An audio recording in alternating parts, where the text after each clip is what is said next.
I'm going to take the telephone pole, the wires, and a few people off the beach in this scene using Photoshop version 7, which is many, many years old.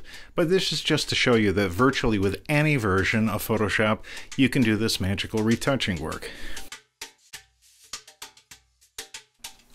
Let's choose the rectangle tool, drag an area over an offending area, feather it to make a soft transition. Then move it over to a clear area you want to copy, right-click, and then choose Layer via Copy with the Move tool. Move it into position. Now to refine it, click the Layer Mask tool on the Layers palette. Black hides, white restores.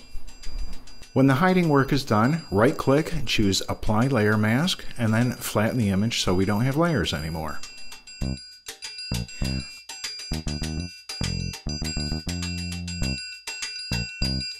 I'm going to repeat this with another area. Now, this technique is good when there isn't much color variation. There's something small that you want to hide. Again, we'll feather, layer via copy, and then we move with the Move tool. When you move a selection with a rectangle tool, you're moving the selection, not the contents of the selection. Now we do the layer mask thing again on the Layers palette. Paint a little in to hide it. That looks pretty blended. Then we apply, and then flatten the image. The second technique for irregular and small areas is to use the Clone Stamp tool. What you do is you hold Alt and click over an area you want to sample, then release Alt and paint away.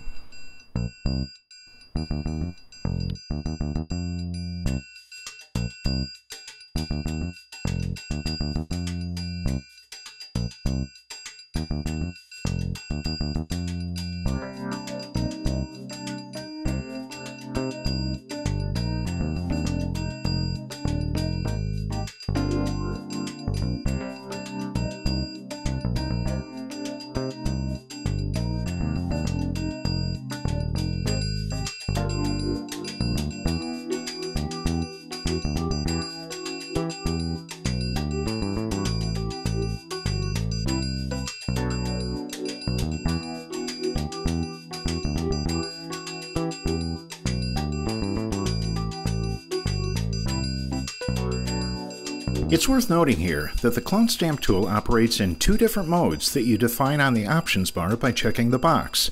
There's aligned and unaligned. In aligned cloning mode, the source point follows the brush regardless of whether you've stroked or have released the mouse button. Now, without align checked, every time you release the mouse button, the source origin point returns to the place you first alt-clicked.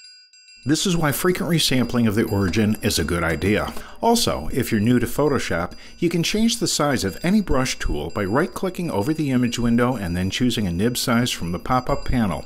Here, you have both hard and soft tip brushes, which you will use in clone retouching.